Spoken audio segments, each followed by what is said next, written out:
Hi, everybody, and welcome to our first candidate mobility debate of the 2024 election season. We are excited to have two candidates running for CD4, Incumbent Councilmember Nithya Raman and Ethan Weaver. We also want to note that there are two other candidates running for this race. Unfortunately, we were not able to get a hold of them in time and incorporate them, but we did want to make that acknowledgement. We're going to give about 5 minutes of context and history on mobility and transportation in Los Angeles. And then we're going to go to candidate opening statements. Each candidate is going to have 2 minutes to make their opening statement. We will have a timer on the screen, so the candidates will know when time's up, please stop speaking. And then we've got 9 Streets for All curated questions. The candidates will have 2 minutes each to answer those questions. Well, then I'm going to go to audience Q&A. There is a link at the top that we will also put in the chat. And you can ask your questions there. You can vote on other people's questions, and we will ask the most popular questions there. And then at the end, we will have 2 minutes per candidate for closing statements. So a little bit of context and history on Los Angeles. Some of these stats you may know, some of them you may not. So Los Angeles has so much gridlock that we actually lose $19 billion a year in lost productivity from people being stuck in traffic and not being able to get to where they need to go. So the way we live is actually really expensive. It's also really stressful. It's insane to say that nighttime domestic violence increases by 9% on extra heavy traffic days. So we're literally so stressed out that we're beating each other up.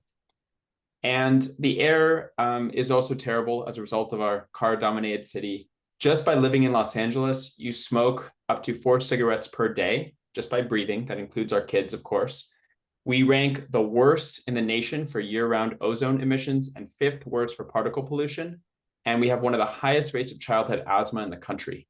So we're literally poisoning ourselves just by living with so many cars. It's also very dangerous. A pedestrian is killed once every 3 days in the city of Los Angeles. It's dangerous if you're in a wheelchair. 36% higher likelihood of being killed or injured in a crash. And our pedestrian fatality rate once every 3 days is 4 times the national average. So we don't just have a dangerous big city, but our big city is especially dangerous compared to other cities in the country. So our transportation system is mainly the bus. We are building out our rail system, but our public transportation system, the workhorse is the bus. And the average bus is now slower than an average cyclist, less than 11 miles per hour. And the opportunity as we see it is 2/3 of all trips made inside the city of LA are 5 miles or less, half are 3 miles or less. So we're not trying to replace all cars at Streets for All. We're not against cars, but we're against cars having all the space. And we think if we had a more balanced transportation system, we could actually convert some of the shorter trips in the neighborhood to modes other than the car. So when you put this all together, the way we see it, our system is kind of broken. And that's why we exist. We want to change it. We want a more balanced and livable city. And our city has had a lot of plans in the past to improve the situation. Just talking about bike lanes for a second, in 1977, the city released a plan for 673 miles of bike lanes. We installed 5 miles. In 1996, we had a new plan for 1,680 miles. We only installed 104. 14 years later, in 2010, about the same number of miles, 1,684, and we only installed 100 of those miles. And then in 2015, we passed the Mobility Plan 2035, 500 miles of protected bike lanes planned, only 37 miles have been implemented to date. So we love plans, we have great plans, we're not so great at implementation. And specific to bike lanes, the process is kind of insane. First of all, the pavement has to be perfect. So really the only opportunity to implement bike lanes is during the repaving schedule or as part of a capital project, but you can't just put bike lanes wherever they fit. A council office has to be interested in the project. The council office sets an arbitrary bar on outreach. Sometimes it's a lot, sometimes it's a little, it's up to the council office. And then LADOT spends months and sometimes years making the council office happy before they get the go-ahead to implement. And once the council member signs off, it's implemented. So it's literally a block by block, mile by mile approach that we think is pretty broken. This is the way the mobility plan looks across the city of Los Angeles. There are 256 miles of protected bike lanes planned, many more unprotected, and 208 miles of bus lanes planned. To date, 53 miles of the 256, 53 miles of the 256 miles of protected bike lanes have been built, and 32 bus lane miles have been built. A lot of those in the last few years. In CD4 specifically, there's 2.4 miles of protected bike lanes planned and 57 miles of bike lanes planned, and there's 6.8 miles of bus lanes planned, mostly in Los Feliz. The ones that have been built, not necessarily all in the mobility plan, 1.2 miles of protected bike lanes, 28 miles of unprotected bike lanes, and 2.6 miles of bus lanes. Those are the first bus lanes in the valley, and they just went in. CD4 is pretty dangerous. The red line indicates the high injury network. These are the 6% of streets that cause 70% of injuries or deaths. And those dots that you see, the orange dots, are a death from traffic violence. Since 2015, 47 pedestrians have died, 4 cyclists have died, 23 drivers have died, and almost 1,000 people have had severe injuries in CD4. Part of, or the reason that we started our ballot measure, Healthy Streets LA, is because we really want to fix the situation. We'll talk about the ballot measure later, but it will be on the March 5th, 2024 ballot. And our goal is to force the city to implement its own mobility plan whenever they repave a street. So we'll talk about that more in a minute. All right, we are now going to go to candidate opening statements. And in no particular order, I think alphabetical. Ethan, we're going to put you on the spot first. Go ahead whenever you're ready. Great. Thank you so much for the opportunity to speak with you. It's a real honor. So this is a topic, mobility and mass transit and traffic safety, that's very close to my heart. For 4 years in Los Angeles, I didn't own a car. I relied on the metro to get me everywhere. I walked the about half mile between my apartment and the Red Line. And that was my only mode of transportation. And on the one hand, I loved it because to the point made earlier, my life was so much less stressful than when I was driving. But then a couple things changed. And one of them was the pandemic. And coming through the pandemic, our metro lines, the safety on our metro lines has deteriorated significantly.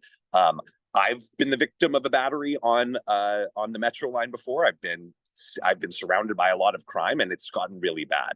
And I've also almost been hit by a car in crosswalks going to and from mass transit. So this is an issue that's very close to my heart, and I'm excited to get to talk with you about it.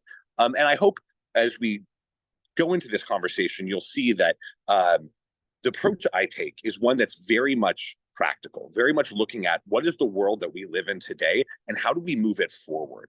And so that's really where I want to focus my time today. And I'm really excited to dive deeper in with all these questions. So thank you so much. Thank you, Ethan. Give me 1 second to rewind this. Nithya, whenever you're ready. Thank you so much. Hi, everyone. My name is Nithya. I'm the council member for the 4th District right now. I'm an urban planner by training. I used to be a regular bike commuter for many years before I got into a couple of really bad crashes that have spooked me. And now I'm still mostly riding only on totally protected lanes. I also used to be a regular public transit user before this job. And I'm the mother of young twins that walk every day to the school near our home. And I take them riding on bike paths and I take them to Ciclovia. But I really long for the day that I'm going to feel safe with them biking on our streets. So I'm excited to be here and to talk about these issues with this group of people. I think that my approach to the issue of transit safety has really been very similar to some of the other issues that are near and dear to my heart, including the issues of housing and homelessness. And the same problems plague the city's planning on mobility that plague these other issues.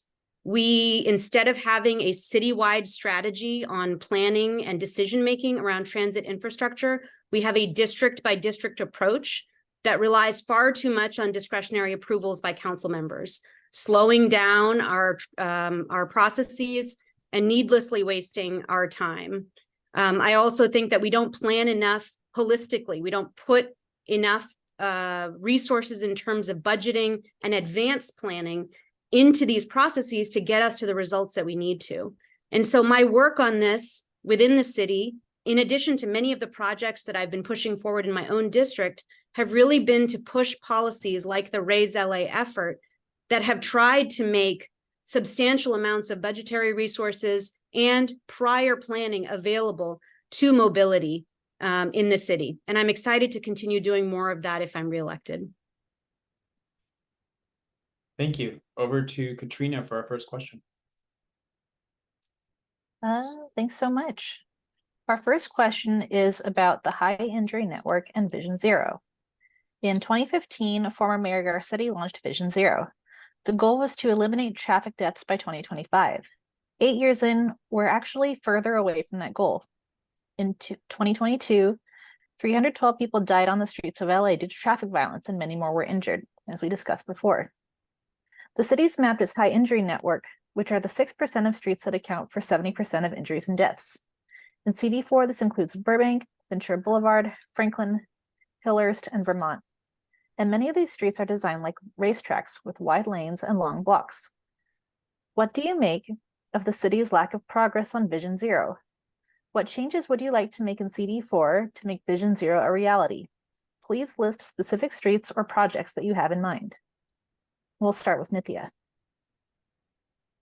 Yeah, I mean, I think Vision Zero is a really important goal. And what has bedeviled the implementation of Vision Zero efforts has been the challenge that has, I think, again, as I mentioned in my opening statement, has bedeviled so many of our city's efforts, which is that it cannot be its standalone program.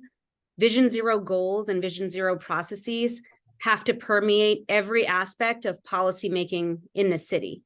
And we just haven't done that. We've kept it as its own bucket of work and have not integrated it into every aspect of street construction, street repair. The reality is that the most important thing that we need to do is to reduce speeds. That is the most important thing in order to be able to save lives. And to achieve that, we have to use a range of tools. And so what we've been doing since I've been in office has really to be pushing efforts that can do this across our high injury network streets. So we have a motion that has asked DOT to put speed tables along our major arterial streets, which will include many of the high injury network streets that you mentioned. We're also asking them to implement new changes available to us under AB 43 and AB 645, which is the speed camera effort, which I supported, to make sure that we are actually implementing tools that the state has given us to improve safety on our streets in LA quickly and effectively. We also just introduced a motion to change the city's overall policy for signal timings, because that signals are where many of these accidents happen, where people are dying, to make sure that our signal timing policy is really driven by safety for pedestrians, and where walkers are really put at the forefront of how we're doing planning around our streets. For me, I really want to see Vision Zero permeate every aspect of our city's policymaking. Thanks. And next over to Ethan. Great, thank you. So obviously the amount of traffic deaths in our city is just unacceptable. And because we are such a car-driven city, it's challenging to tackle these things because all of these changes require trade-offs.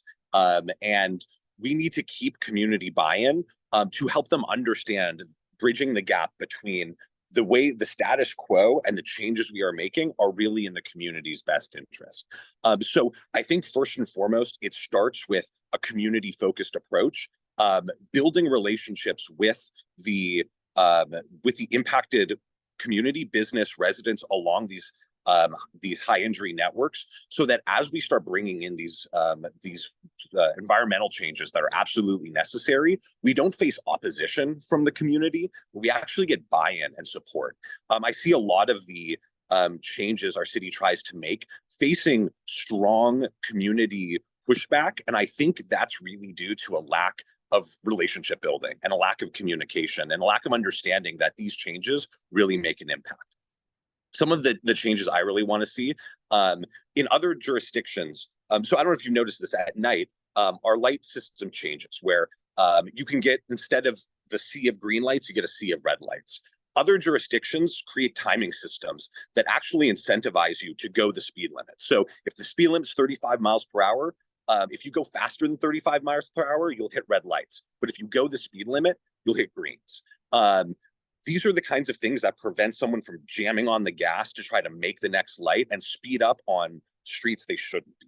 I'm also a big proponent of making sure we have, if we're having a crosswalk in the middle of a street where there is no lights, to make that a lit crosswalk. I've had to take those crosswalks before that don't have lights, and every time I feel like I'm taking my life into my own. So those are just some of the changes I want to make. Thank you. Next over to Ternig.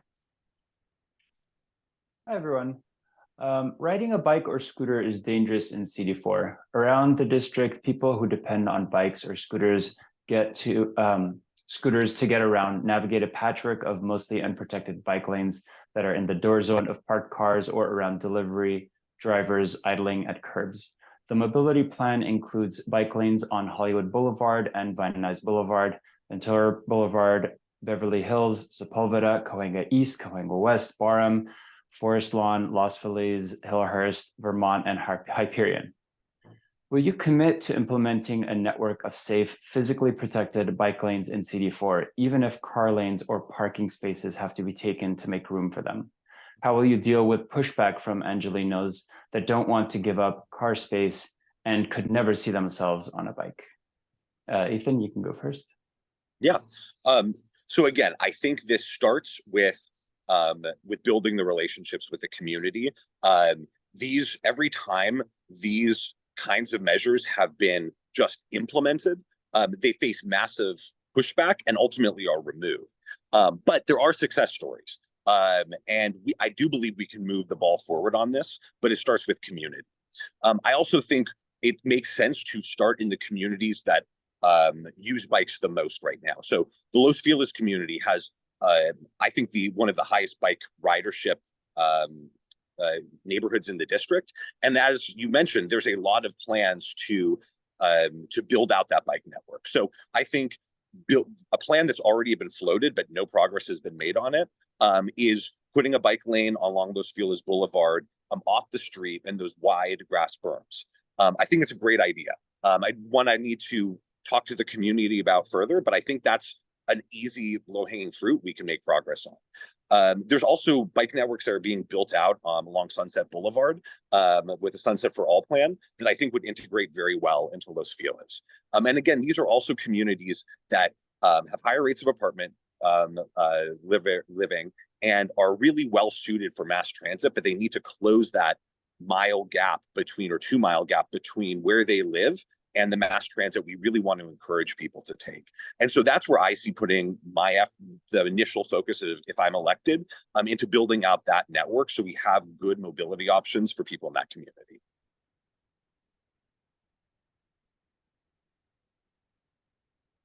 Okay, Nithya. Yeah, so definitely very, very excited about putting in a network of safe and protected bike lanes. And actually, it's work that we are already doing in the district. And we've done it on Riverside Drive when we had a resurfacing opportunity there. We did it along Burbank Boulevard. And wherever we have resurfacing plans for roads in the district, we are really looking at those as opportunities to be able to implement the mobility plan. What we did for the Riverside Drive project was that we offered communities an option on how that design would look, but we did not give an option that would take away the bike lanes entirely. We basically told the community we wanted to do this.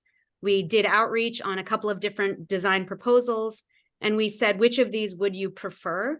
And that was a really positive and exciting outreach process. And I'm excited to continue doing that work across the district. We're also funding protected bike lanes within Griffith Park. We have $4 million for a broader Griffith Park investment effort, where we're going to be putting those right into the park, where we've already shut down part of Griffith Park Boulevard to automobile traffic. And we're actually already funding a design effort for the Los Feliz protected bike lanes through that $4 million. So I appreciate that you're excited about that as a current constituent, Ethan, because it is something that we're really excited about too. And we're really trying to figure out how to do this quickly and effectively. One of the biggest challenges with doing bike lane programs is staffing capacity at DOT. And I hope that we'll have a chance to talk about that later today, because unless we fix the capacity of the departments to be able to plan for this infrastructure, it will not get built in a timely fashion. Thank you, Nithya. Now over to Jenny. Thanks, Terry Nag. So we're going to talk about safety on Metro. In 2020, Metro launched a large experiment in removing armed officers from public safety, creating the Ambassador Program. The Ambassador Program's goal is to help riders get to where they need to go and address safety and health issues that come up on the system. The program has been so successful that it's now likely going to be made permanent. Our question is, what do you think of Metro's Ambassador Program? Do you view it as a model alternative to armed police enforcement more broadly?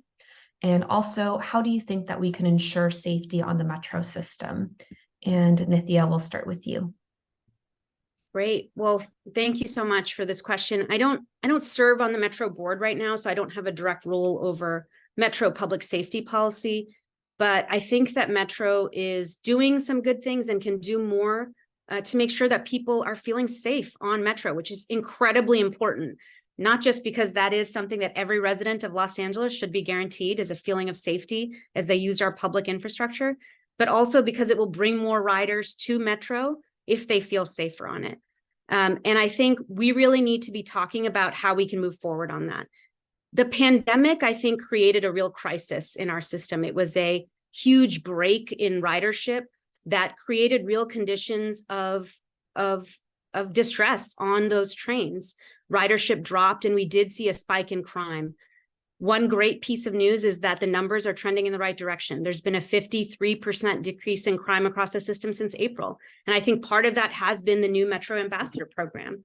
That program, I think, does not mean that police don't have to be on the trains. This is a supplemental effort that can be much more pervasive.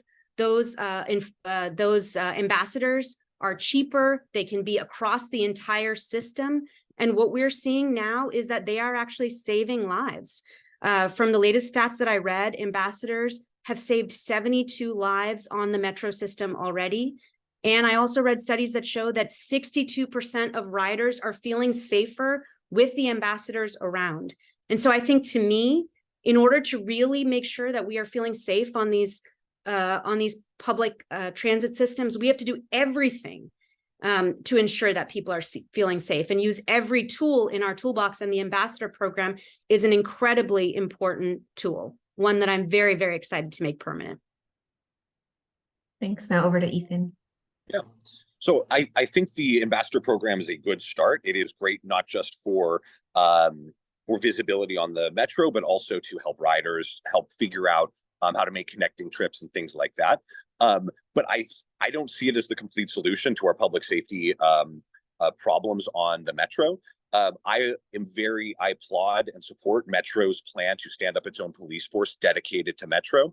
I know officers who have worked overtime details on the Metro line, and it is just not a good situation when you have people not dedicated to the work, not invested in making improvements day over day, just kind of coming in their extra time. It is good to have a dedicated police force. And this is also important because this is a major transit structure. I mean, we invest heavily in security in our airports, and we need to invest in security in our Metro as well. We also need to invest in environmental changes to keep our Metro safe. We should harden our turnstiles. Right now, they're kind of a joke. I have forgotten my tap card before and been tempted to jump the line because they're so easy to do. I didn't. But we need to actually make sure that the people riding Metro are riders. And this isn't just at our train stations. Our bus drivers are often not safe and do not feel safe doing their job. And tax on Metro drivers, has been very, very high recently. And so we need to also be thinking about environmental changes to keep our Metro line for passengers and keep it secure for everyone. Great. Thank you. And now I'm going to pass it to Adrian. Thank you so much, Jenny. I'll be asking a question about the Sepulveda Transit Corridor.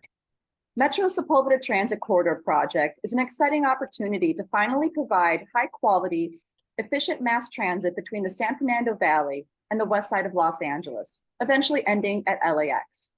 Two alternatives are currently being considered: a heavy rail option with a dedicated UCLA stop, and a monorail option that would parallel the 405 freeway. Metro recently released ridership projections, and the monorail would see between 64,000 and 86,000 riders per day, but the heavy rail would see between 107,000 and 121,000 riders per day. Do you support the heavy rail or the monorail alternative for Metro Sepulveda Transit Corridor project? Is that me? Yes, Okay, so yeah, so as a Metro rider, I love heavy rail. The Red Line was a great option, and I would love for us to see more heavy rail. Some issues we need to talk about though with both of these lines. With the heavy rail, there's a whole range of options within that, what that actually looks like. I support the completely underground Metro line. I think part of some of those plans have the heavy rail going above ground, and I don't think that is good for the community. I don't think it's good for ridership. And I think there's a lot of challenges there. I'm very aware of the drawbacks of the monorail. It doesn't quite have the same stops, and has a slightly lower ridership. But here's my concern about the heavy rail line. Metro projects the heavy rail line costing a minimum of $20 million. The Metro line costs between $7.5 and $12 million or billion dollars, all these with a B. The Metro budget, with all sources from Measure M, Measure R, state funding, local funding, is $8 billion. And no one, as far as I'm aware, has explained where we are going to get the minimum of $12 billion more to complete this rail line. And with how the purple, and another piece no one's talking about is the purple line extension has already gone so far over budget, it's eating into that $8 billion pot we have for the Sepulveda project. So I'm very concerned about us having the same project or same problem that we're having with high-speed rail in the Central Valley, that we start a project that we don't have the money to finish. And I don't see where more money is coming from. So as much as I would personally prefer the heavy rail line, we actually have the money for the monorail line. And I would rather, I do not believe that the perfect should be the enemy of the good. And if we can't secure the funding for the heavy rail line, I'd rather have the monorail line than nothing.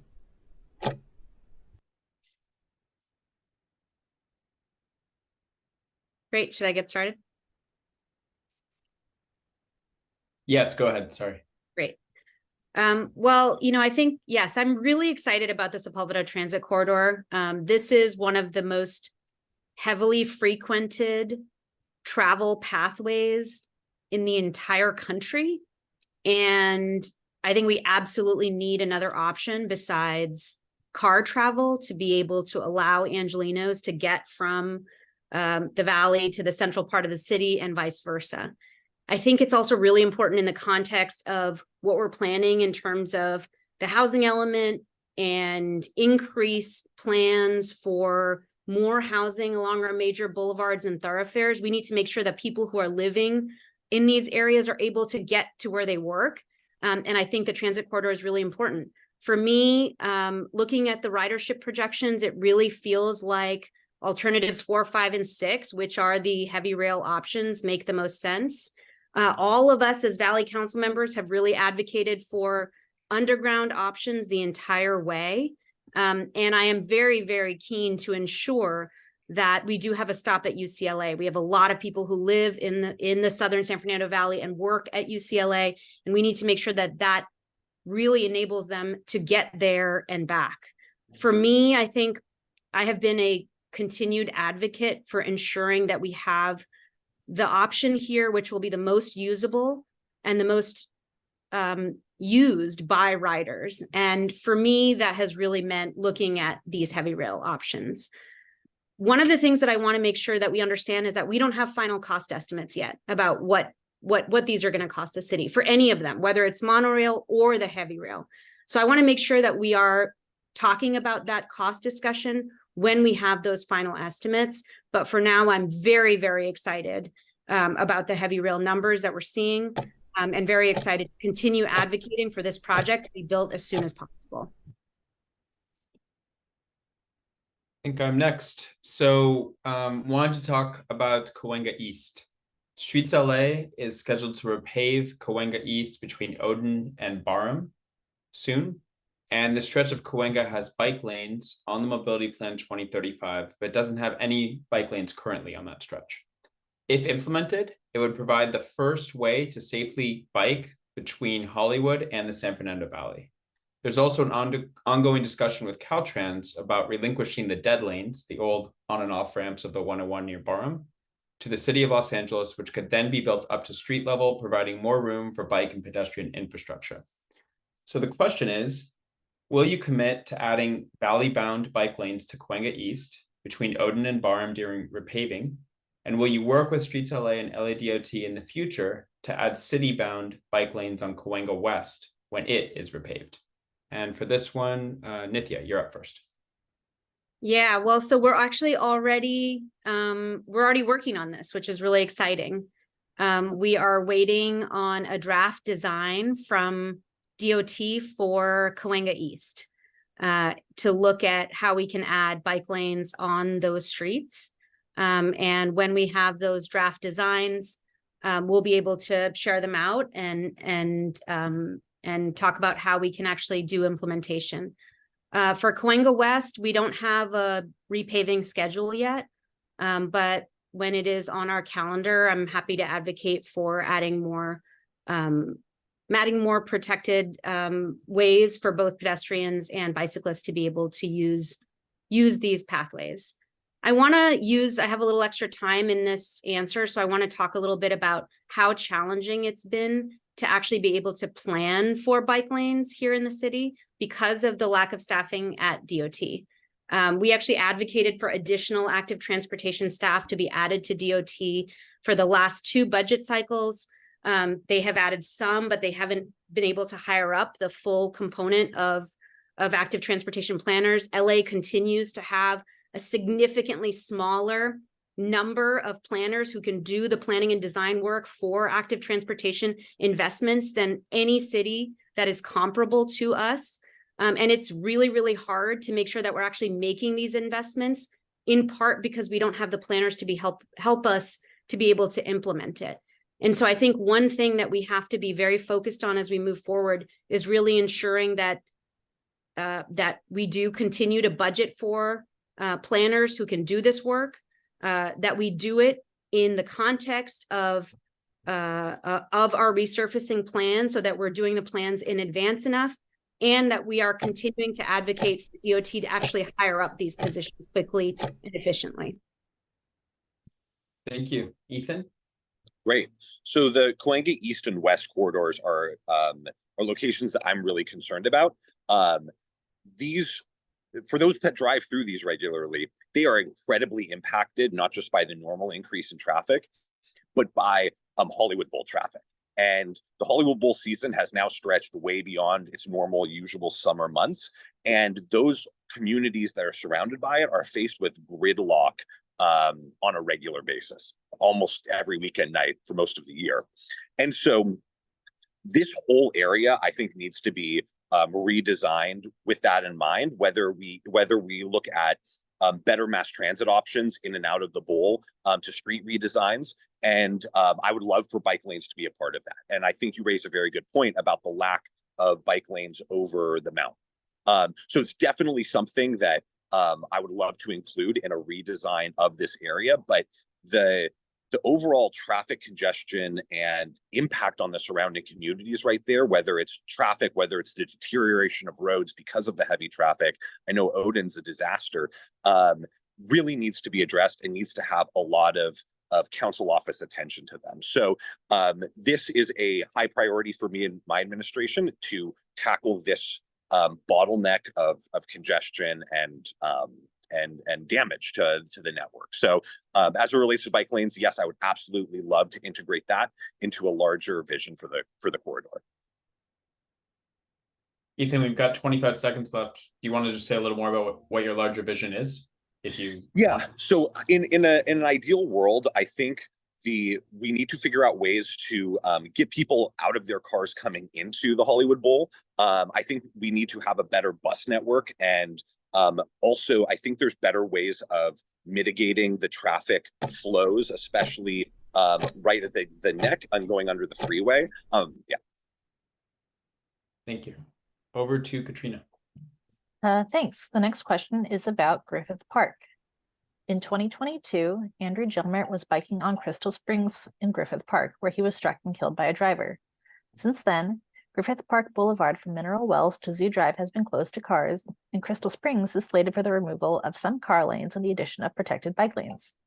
However, there are still 5 freeway on-off ramps on Crystal Springs, and people still use Zoo Drive and Crystal Springs to cut through the park and avoid traffic on the 5. Streets for All would love to see a future where people can drive to the park, but not through it. Will you commit to ending cut-through traffic through Griffith Park by adding a diverter on Crystal Springs Drive? Will you work with Caltrans to close the 5 on-off ramps on Crystal Springs Drive, and how? Finally, do you have any other ideas on how we can improve the safety of those walking, running, and biking in Griffith Park? First is Ethan. Great. Yeah, that's an interesting question. So yes, I think I'm open to that idea. I don't know the details of it, and it's really important to know how things actually are implemented. But I think that on its face, it sounds like a good idea. I live right by the entrance of Griffith Park. I use the park regularly, and I want this to be a safe space for people on foot, people on bikes, people on horses. And so, yes, I'm very open to working with Streets for All on this idea. And I'd also want to talk, obviously, with Friends of Griffith Park and the Griffith Park Advisory Board to see what their vision is for this. Because ultimately, the parks are for people. And I've been on Crystal Springs before, and I know how fast traffic can move. And I'd also want to see what kind of traffic impact studies there have been. Where does that traffic divert to? What are going to be the impacts there? The thing to keep in mind with traffic flows is it's all a fluid ecosystem. And so being mindful of, okay, if we close that street, where does the traffic get diverted to? How does it impact those communities, if at all? And having a plan to mitigate that. Because what my biggest concern is when we make changes that impact other communities, that if they're not on board with them, then we face the kind of backlash we see in other areas, and it's not necessary. But it starts with that community-focused approach, selling ideas to the impacted communities first, getting them on board so we can make that change together. So yes, I think it's an idea I would absolutely love to explore. Thanks. Over to Nithya. Yeah, I mean, I'll be honest that this isn't something that I've considered for Griffith Park yet in terms of totally closing the on and off ramps. So far, what I do know is that Caltrans has committed to reducing the number of off and on ramps in that area onto Crystal Springs, but not to a full closure. But it's certainly something that I would be open to. The big thing that I do want to, so I want to talk about 2 things. One is that I'm really excited about what this $4 million investment with Crystal Springs, how it's going to change Griffith Park usage going forward and safety for active transportation users in Griffith Park overall with this investment. It's going to be, I think, a really transformative change that we had actually already been planning before Andrew Gilmert's untimely death. But his death certainly breathed urgency and life into that work and helped us to get the $4 million from the state through Laura Friedman's office to actually make it a real possibility that we can do quickly. Through that work, we're going to be able to close the bike lane gap on Zoo Drive, which is really exciting. We're going to add protection to Zoo Drive. We're going to add speed humps near the John Farrar soccer fields, which are really, very dangerous for people to use right now. And we're also funding the design and planning for a protected bike lane on the Riverside Drive Bridge.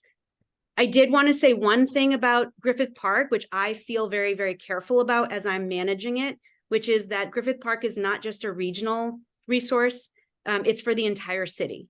And so people who are coming to the zoo, people who are coming to use all the incredible facilities, I want them to be able to access it as well. And many of them are coming in on cars because there are no public transit connections. And so that's really the thing I want to balance as we are moving forward on making sure Griffith Park is safer.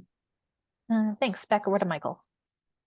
Thanks, Katrina. So Healthy Streets LA is our ballot measure that would require the city of Los Angeles to implement its own already adopted Mobility Plan 2035 whenever it repaves streets.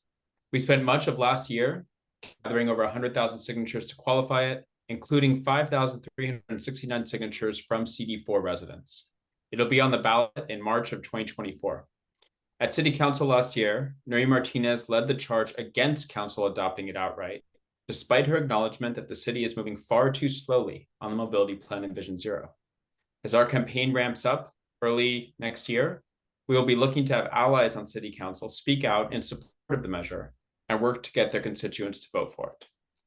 So the question is, what do you think about the concept of forcing the city to implement its own mobility plan during repaving? And will you commit to publicly supporting Healthy Streets LA at the ballot box? And will you personally vote for it? Nithya, you are up first. Yeah, so I mean, I think I mentioned this a little bit in my opening statement. The amount of discretion that we have over implementing some of our big plans and the way in which that planning is done in our city is a big reason why we don't have a built-out bike lane system yet. And so for me, the goal of Healthy Streets LA is one that I think is important and one that I have supported and will continue to be supportive of. I think what I'm doing in parallel to what the Healthy Streets effort is doing is really trying to figure out, there is actually an ordinance that's coming forward through the city. So whether or not Healthy Streets wins at the ballot, we want to make sure that the city's parallel version, which former Council President Nuri Martinez had originally put forward, will be as strong as possible to ensure that whatever happens with Healthy Streets, that we'll be able to have internal legal language that will bind us to the goals of the mobility plan and to really bind us towards ensuring that we're doing everything possible to make our streets as safe as possible. I think that I think there are definitely places where the city can also do better than the mobility plan. Like for some of our valley streets in particular, what we've noticed is that the mobility plan actually doesn't do as much to plan for a strong bike network as it could. And so I'm really trying to think about how we can think about a bike lane network that's funded by the city, that is implemented by the city, that has the staffing to be implemented by the city, but that is also responsive to changes in how the city is growing. And I'm really working on the city side, make sure that we're doing that in parallel to the Healthy Streets effort at the ballot box. Thank you. Ethan? Great. I really appreciate the intent and frustration that is driving the ballot measure, because the city just is not doing its part in moving the ball forward on protected bike lanes. That being said, I have some real concerns about how the ballot measure is actually going to impact the problem.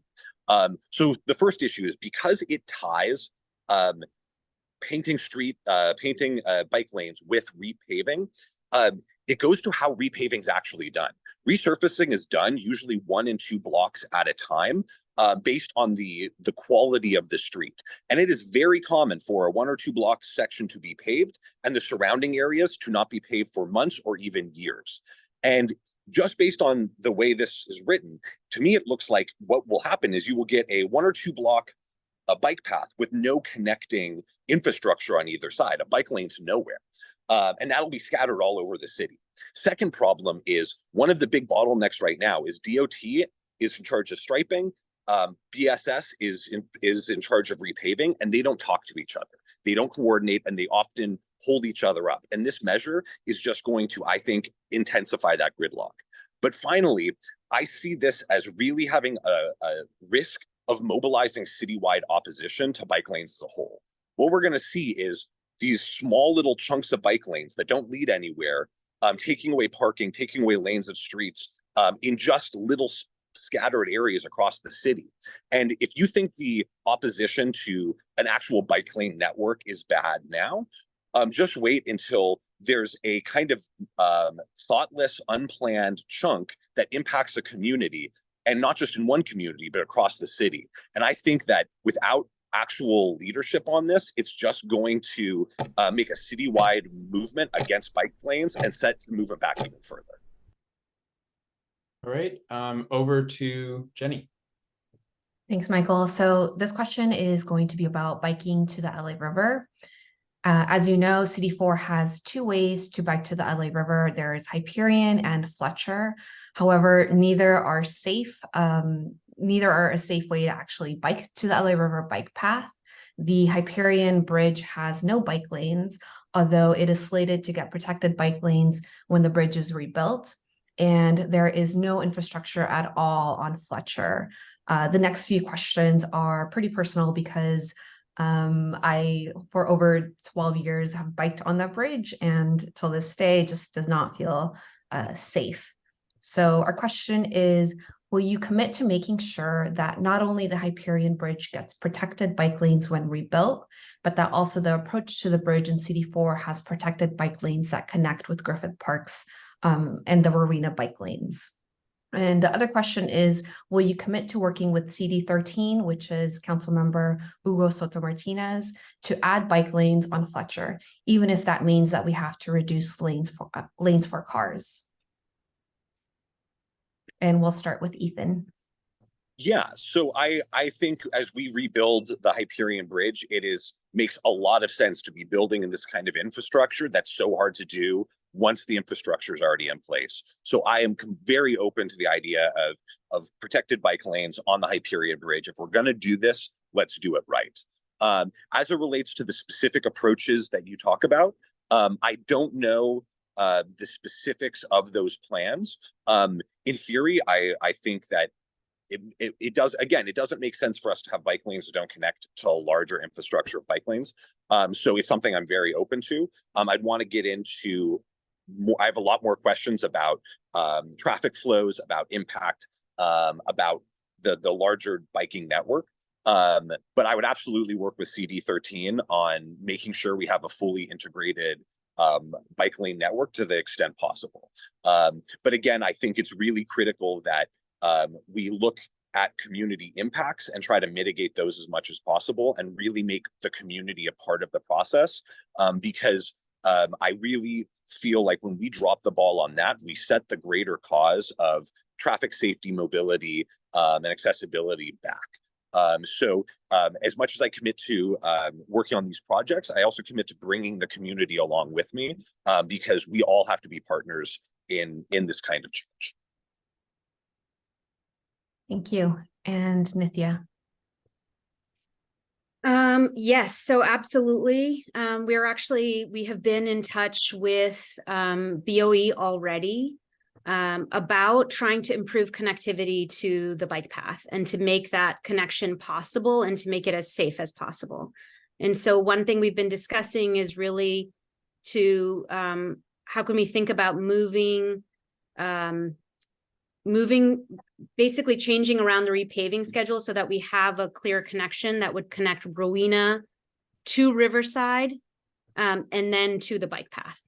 And so my hope is that we will be able to announce those changes very soon. We're already working with BOE on them.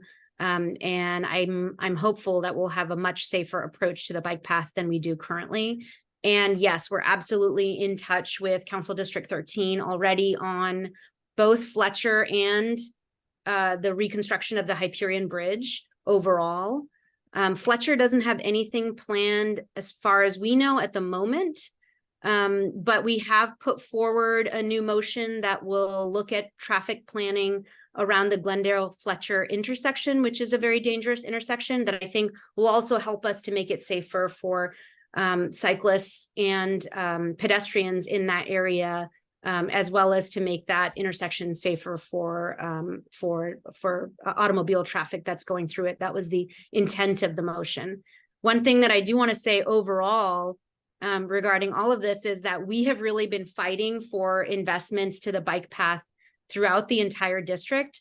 I have 19 miles of the river, either one side or both sides in the district. And to me, making sure that we have a straight shot from the valley all the way through on the bike path is a dream of mine that I think we will be able to find the dollars to invest in. And it's something that we've already generated money for from the federal government, and I'm hoping to do more of that. That's really great news. Thank you. And now over to Taraneg.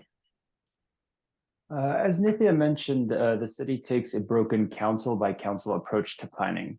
Additionally, LADOT, as was mentioned, is persistently starved for resources to do things like community outreach, geometric design, and planning. This results in our city moving at a glacial pace when it comes to things like installing new crosswalks, speed humps, signals, bike lanes, bus lanes, even when enthusiastic council offices request these things. How would you try to change the broken planning approach in LA? And will you advocate for more funding in the budget and positions for LADOT so we can build out our mobility network much faster? If so, where would the money come from? Nithya. So absolutely, I would advocate for this. I already have, and I'll continue to advocate for it. We fought for a number of new positions to be added to LADOT specifically for their active transportation work. All of those positions were moved forward in the budget process. Some of them have been filled, but we're still waiting for more to be filled. So we'll continue to advocate for those positions to be retained in the upcoming budget cycle so that they can be filled out and so that DOT can actually implement projects in a timely fashion, which is a huge, huge problem. I think we actually, given the challenges that we have across our system, across our city family in terms of staffing, we have the money to be able to fund these positions already. I think it's a real question of focus. I've seen the city be focused on staffing up for certain positions and actually have real progress. Crossing guards, for example, was a really, really major issue. And we've actually made real progress on hiring hundreds of new crossing guards to make sure that schools are safe as children go in and out of them. I think we can do the same for active transportation positions. It requires an advocate for them. It requires somebody to be a champion for them. And I'm hopeful that the new head of DOT, Laura Cornejo, will be that champion and will be that advocate. I think one other issue that I would say is that we also need to make sure that we're not just focused on staffing at DOT. We also have to make sure that we are staffing across all of the different departments that deal with our city streets and ensure that we are talking to each other. I've done this work on our housing and homelessness efforts, particularly on homelessness prevention. I've brought departments together outside of the committee structure to do exactly that. And now that I'm on the transportation committee, I'm excited to do more of that convening work in that role as well.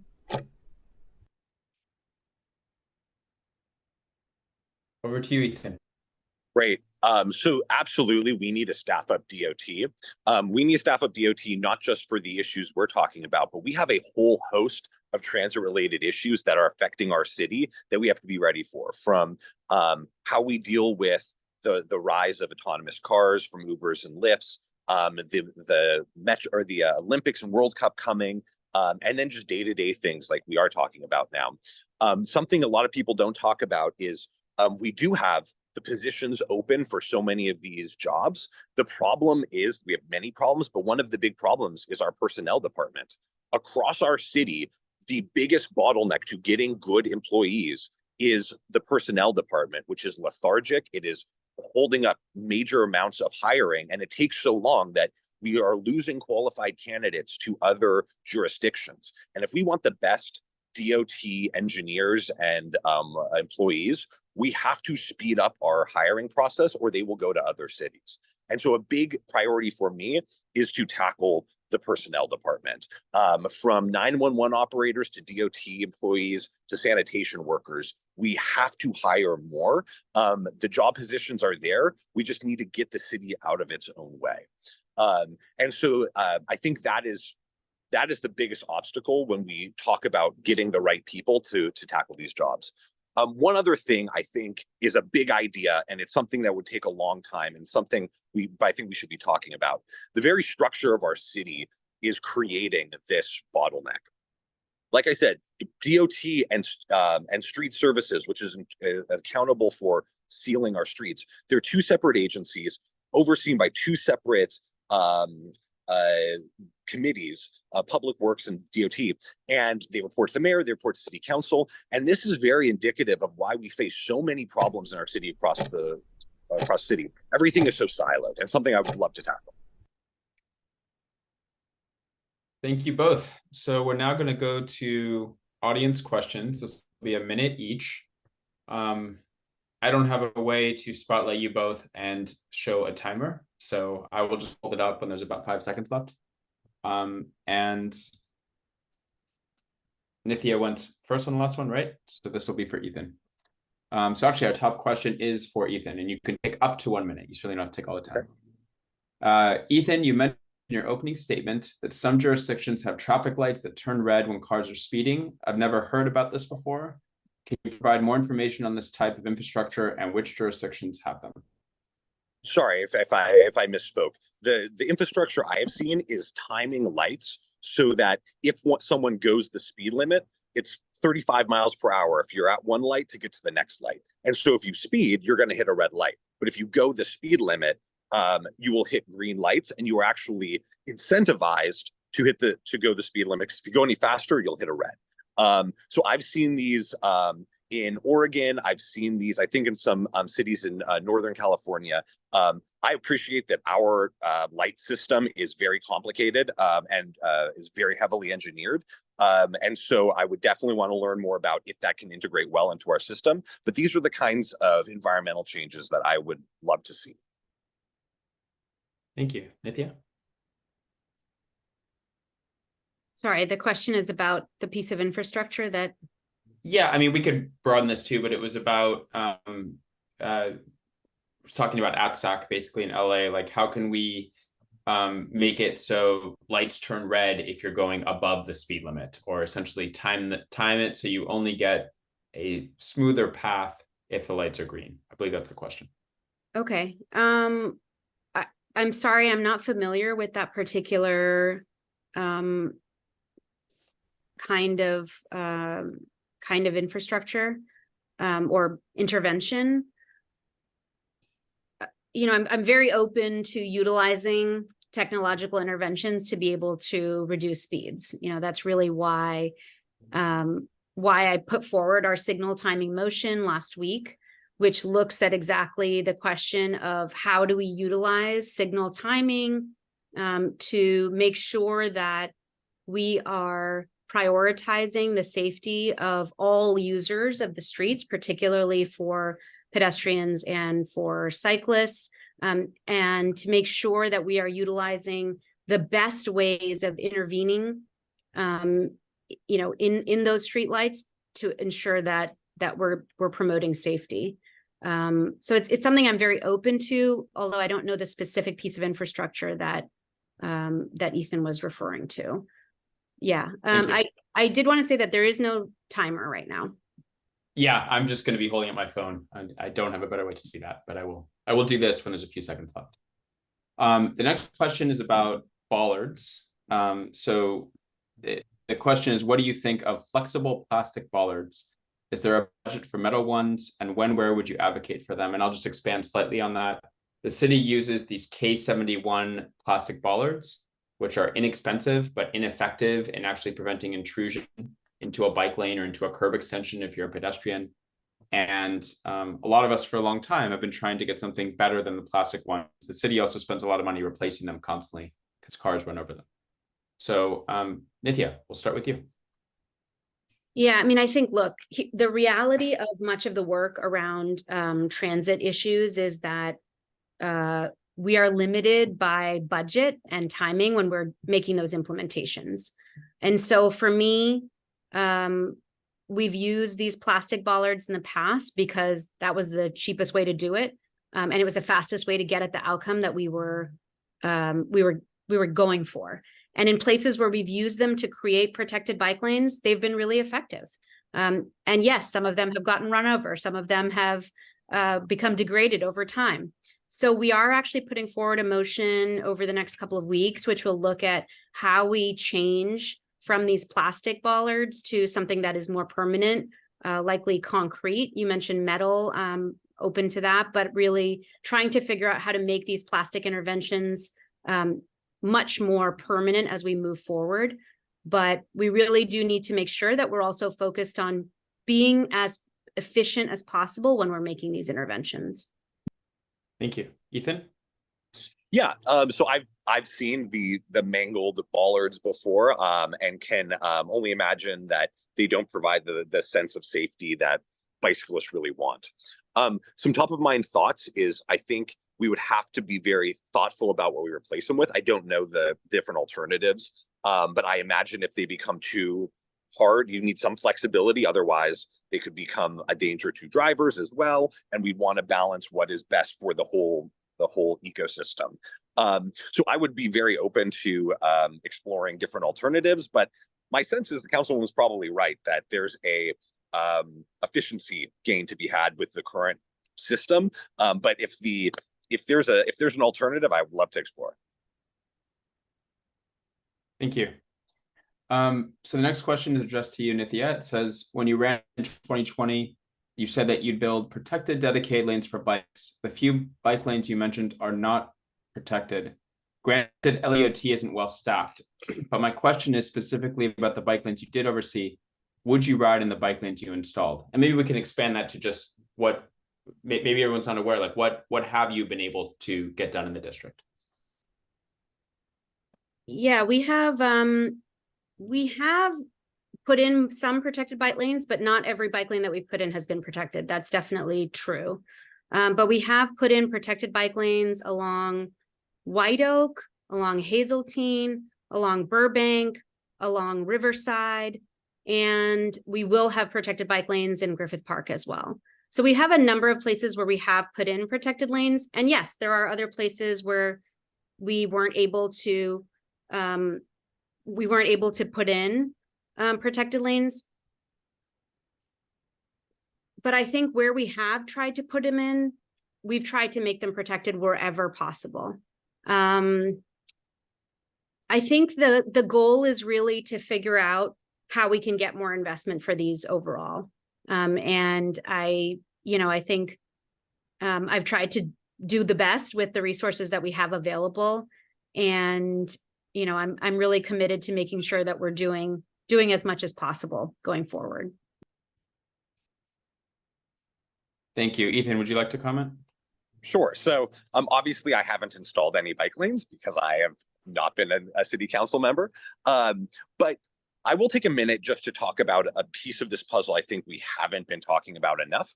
And that is bus lanes. I think we need to have a real conversation about rapid bus lanes to actually make our mass transit system work. I know that in some places there's kind of a hybrid of bike lane, bus lane together, but ultimately, when we look at the number of people we need to get into out of their cars and into mass transit, I think we need to really look at building out our bus infrastructure, whether that's through bus lanes, whether that's just through more and more frequent buses. And that's another reason I'm a little concerned about the Sepulveda corridor project, is just because it's pulling resources away from buses.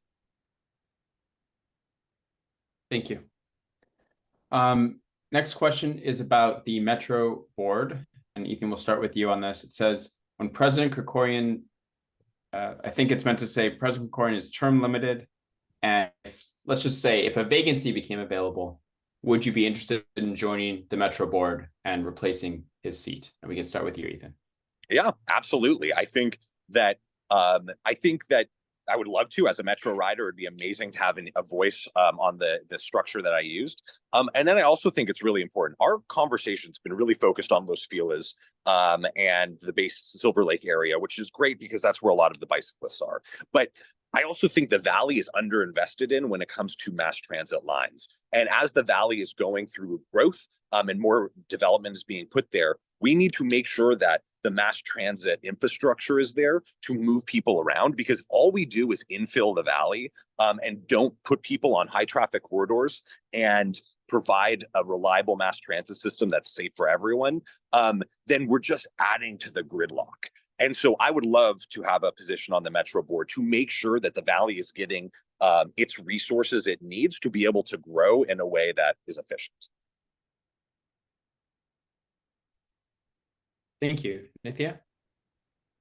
Well, yeah, excited, definitely would be excited to serve on the Metro board. I will say that I have two pretty large external commitments already. I serve on both the La Casa board and on AQMD as the city's representative on both of these boards.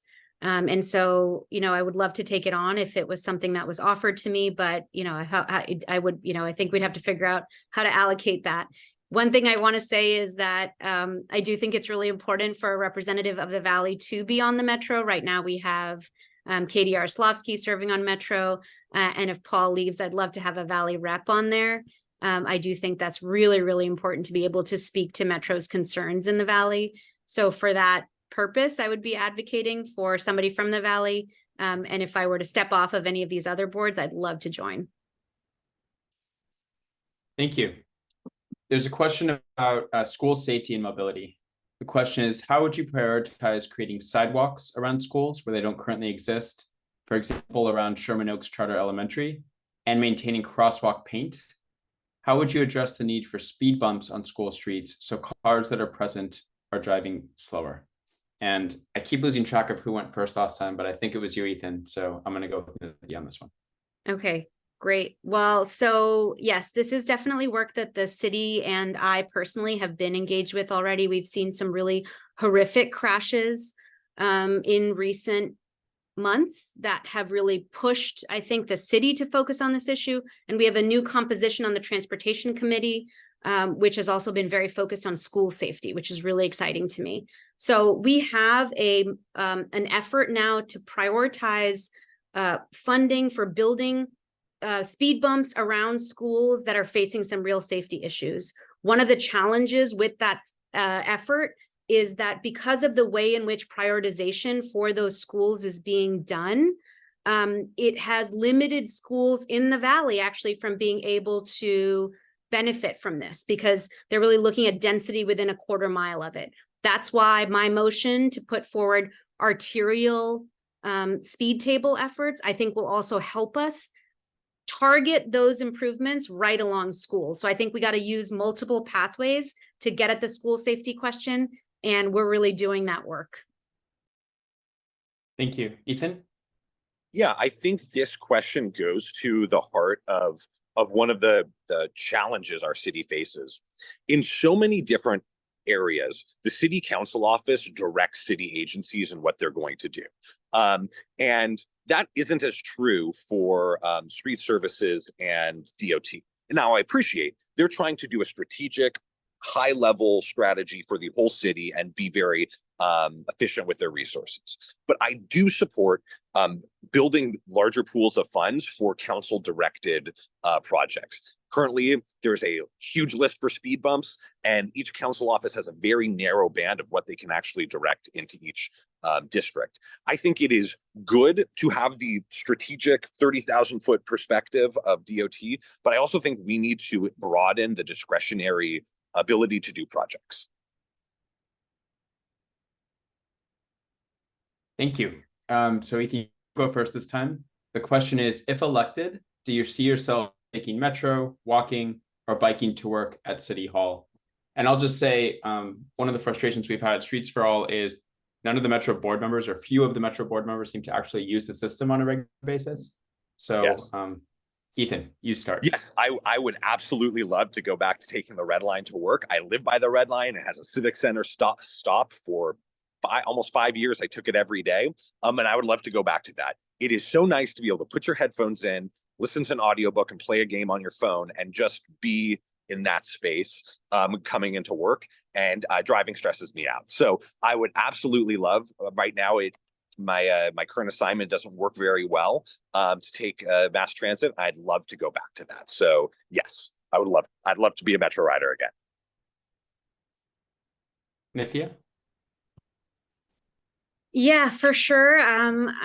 We haven't been able to take as much public transit as I would like. I used to be a transit rider for my last job, and I took 2 trains to get from, and a bus to get from Silver Lake all the way to Santa Monica. And I'd love to be able to do that again. There is a bus line that goes from near my house to City Hall, which I've taken a few times. The reality of this particular job is that I'm often not going to just one place.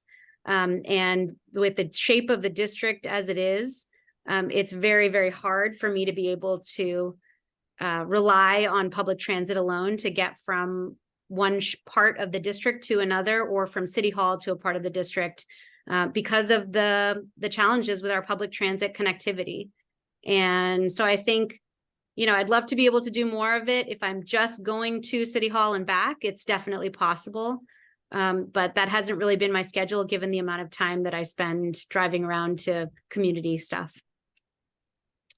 Yeah, sorry, I wanted to be honest there with that answer. No problem. Thank you for your honesty. Okay, so Nithya, you'll go first on this one. The question is about the Mobility Plan 2035 cost and how to fund it. And I'll just expand a little bit. The repaving schedule has continually been cut down due to most of our resources going into trying to help the homelessness situation.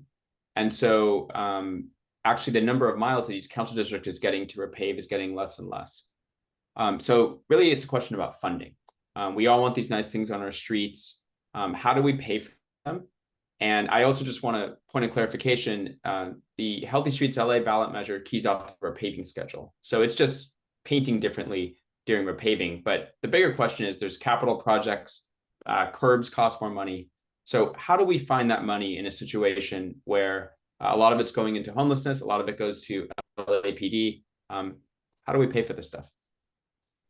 Yeah, I mean, I think that's a really good question. One thing that I would say is that I'm not sure that it's necessarily taking from transportation projects and going towards homelessness. Much of the expenditure that's come for homelessness has come from a lot of money that's come in for COVID-related expenditures and other things that we've put towards those issues. But I know we have too little money for capital infrastructure investments. So one of the ways in which I've tried to combat this, for example, in bus shelters, is by ensuring that we have dedicated resources for bus shelters coming online through the Raise LA program. So this means that when we get revenues through the new bus shelter advertising program that's coming in, we are actually making sure that that money coming in is going right back to funding street infrastructure, starting with bus shelters, but it can include trees, it can include sidewalk safety and sidewalk repairs. And I think making sure that we have both a long-term plan that's allowing us to do that and a dedicated source of revenues that's committed to it will help us overcome these funding gaps in the future. Thank you. Ethan? Yeah, I mean, that is the big question for everything we want to do as a city, and where we're going to get the money. One thing, this is kind of an indirect answer, but it's something I think a lot about. Los Angeles is driven, our tax revenue is driven heavily by tourism. And Los Angeles is increasingly becoming a city tourists don't want to come to, from our reputations around homelessness, street safety, gridlock. And that is something that's very concerning to me, because if we lose our tourism base, we're not going to be able to fund any of these things. And so one thing that I really want to invest in is we have a collection of tourist-heavy destinations, Hollywood Boulevard, Venice, the Hollywood Bowl, the Hollywood Sign, the zoo, that are all kind of being managed independently. We need to have a coordinated response to make these desirable locations. I was on mute. Thank you. So Ethan, you'll go first with this one. This is a question about the Hollywood sign. So it says there's no safe place for pedestrians, bikes, scooters, or vehicles. Both candidates are aware of the public hazards and safety, but the resolutions are 10 years away. I'm not sure which resolution specifically. how can we get these areas included in this mobility lane? I think maybe the broader question is the Hollywood sign's really popular. I know there was a gondola proposed a while ago. I haven't seen much on that, but how do we get tourists to one of the, the most famous sign in the world without having this gridlock and inconveniencing residents that live directly below it? Essentially, maybe mass transit for Griffith Park in some way. Ethan. Absolutely. It is a disaster. I have been stuck for 20 minutes trying to go a 1/10 of a mile up in this community. And if I had to live up there every day, I would be losing my mind. And also, too, we just have a huge amount of people that are going up there that were unplanned for, that 5 years ago even didn't happen. So this is a really serious problem. And the person asking the question is right. The kind of structural changes we need to make are going to take years to do. It's going to take a lot of work with the community to get there. So what can we do in the short run? Right now, we're trying, the city and the councilwoman is trying to fill that hole with overtime shifts and things like that. It's the only Band-Aid we really have. But we need to invest in park rangers and DOT to permanently be assigned there. One of the problems with overtime is that people aren't invested in solving the problem. They're getting their check, they're going home. And I've seen this with a lot of the overtime shifts that are happening up there. So getting dedicated personnel in the short run can help us mitigate the gridlock and the double parking and issues like that. Thank you, Nithya.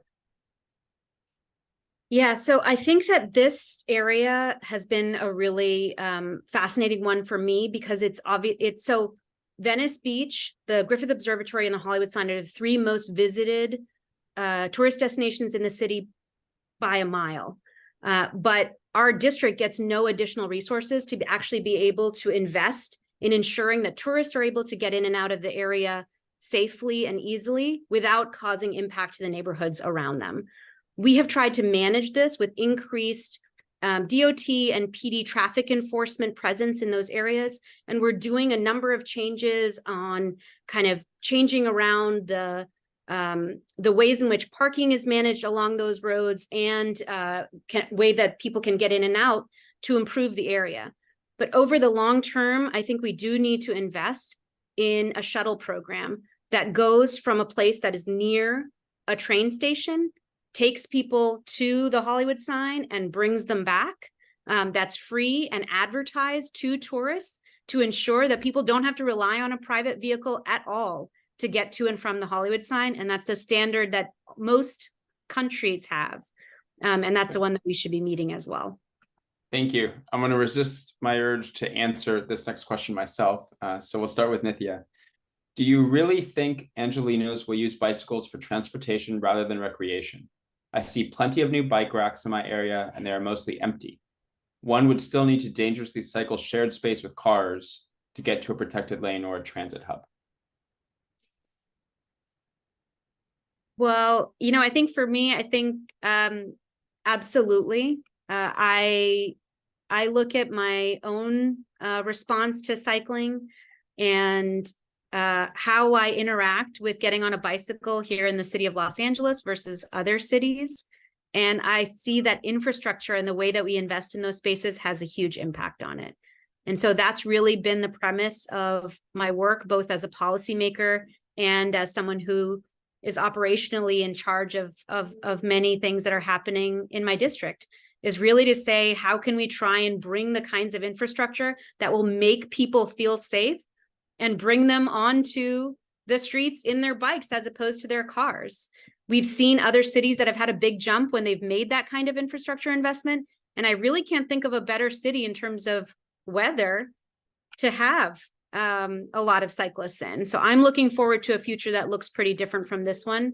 And I do think given the amount of emissions that come from our transit sector, this is a goal that everyone should be looking at. Ethan? Yeah, so I'm a little bit more skeptical about whether we're going to move large amounts of people onto bikes, even if we have more protected lanes. I take the opposite of thinking, where the weather here is hot for many months of the year, and a lot of people don't have the luxury of being able to shower when they get to work. And so I'm a little skeptical of that. Now, that doesn't mean that bikes aren't important for like what they call last mile pieces, as we don't have the bus network spreading out. So that between your apartment and the train and the bus, I see there being a lot of room for bikes, but I don't see people taking 5-mile bike rides to work. And so where I'd want to focus is using bike lanes to connect people to mass transit to help solve that problem. And I also don't think the two are necessarily opposed, but this is why I brought up bus lanes earlier, is because if we really want to invest in moving people out of cars, it needs to be in buses. Okay, I'm seeing multiple questions about sidewalks, so I just wanted to give you both an opportunity, starting with you, Ethan. The Willett settlement, in theory, obligated the city to solve the issue of broken sidewalks across Los Angeles. Like many other things, it's moving incredibly slowly. So I think we all want fixed sidewalks. That's not a good question. Do you want to fix the sidewalks? But if you were in office, or if you get reelected, how would you move that faster? And what is your perception about the city's current progress in fixing our broken sidewalks? Yeah, so my perception is absolutely that we are not doing enough for them. I mean, just as a lawyer, I think about it as a liability issue, and the Willett settlement is the best example of what happens when we don't invest in sidewalks. My guess is that there is a deeper bureaucratic problems that we need to get past. It's usually, when there's a problem in the city, it's a resource problem and a bureaucratic problem. So the Willett settlement is forcing us to at least move the ball forward on the resource problem. But I don't have a good sense of what the actual bureaucratic world looks like in that. But we need to invest in sidewalks. It is unsafe for our residents, and they're just a necessary part of living in a civilized society. So it's definitely something I want to prioritize in my administration. Thank you, Nithya. So absolutely, the Willett settlement has been a frustrating process to follow. Part of the reason why the money allocated through the Willett settlement is not generating large amounts of sidewalk repairs is that whenever the city has been investing in sidewalk repair, every single sidewalk has to be brought up to full ADA access. And so each piece of sidewalk that we're fixing is far more expensive to fix than I think the original settlement even envisioned. In addition to many of the other challenges, we've supported additional funding for sidewalk repair through our budget cycles. We are making sure that BOE is looking at ways to streamline repairs and to make sure that we're fixing issues in the process as we're going through it. But I also think that there's other ways to think about changing rules so that homeowners are more incentivized to make those investments as well, or that property owners are able to make those investments. Other cities have done it, and I think it's something that we can also look into as well. Thank you. I think we're out of time for audience questions. Thank you all so much for asking them. I'm going to go ahead and put the official timer back on for closing statements. All right, and Ethan, we're going to start with you whenever you're ready. Great. Well, again, thank you for the opportunity to speak with me. Moving the ball forward in transit is very important, not just to me, but for our whole city. If we don't start having a more coordinated, focused approach to the challenges facing us, our city is going to continue to deteriorate. We're talking about upzoning with our RENA numbers and having hundreds of thousands of new units in our city. And those people need somewhere to go, and it cannot just be in cars on our streets. And so, again, as someone who's relied on our metro system, finding ways to incentivize people, to make metro welcoming to people, make it a viable option, really matter to me. I would love to go back to being without a car. I would love to go back to being able to rely on mass transit, not just to go to my place of work, but to get everywhere in the city.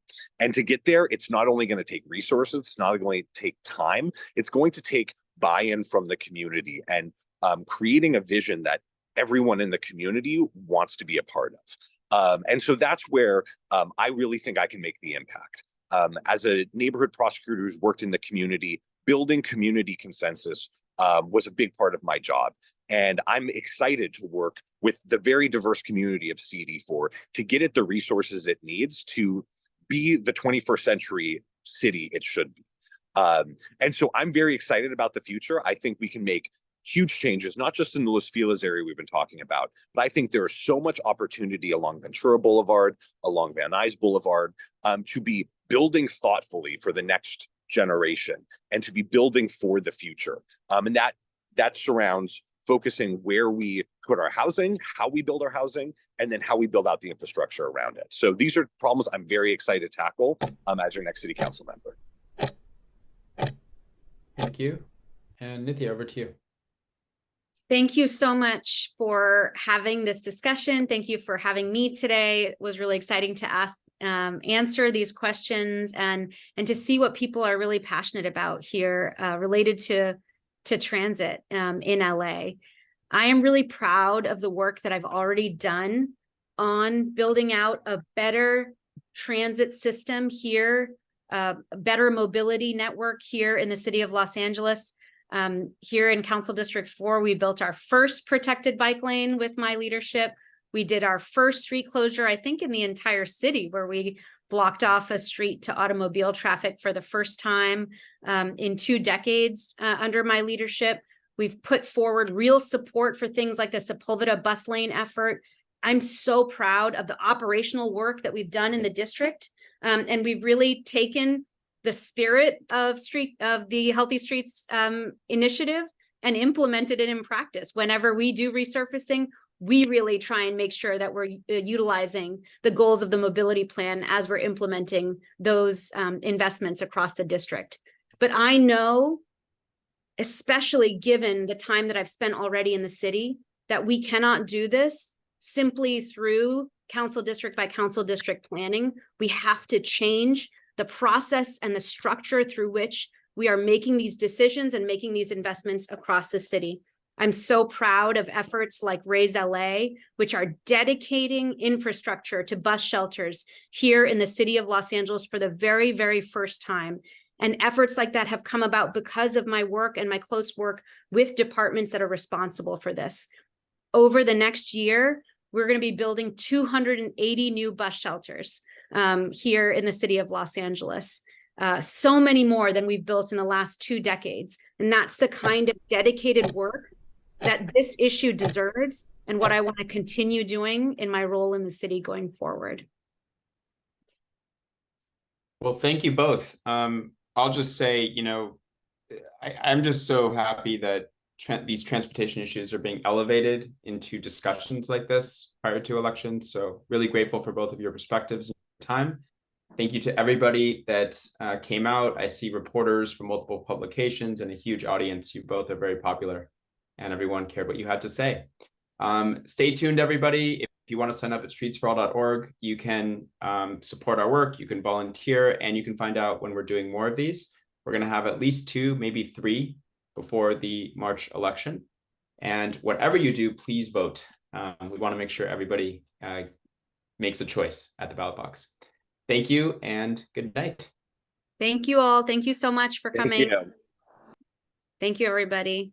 And thank you to Streets for All for hosting.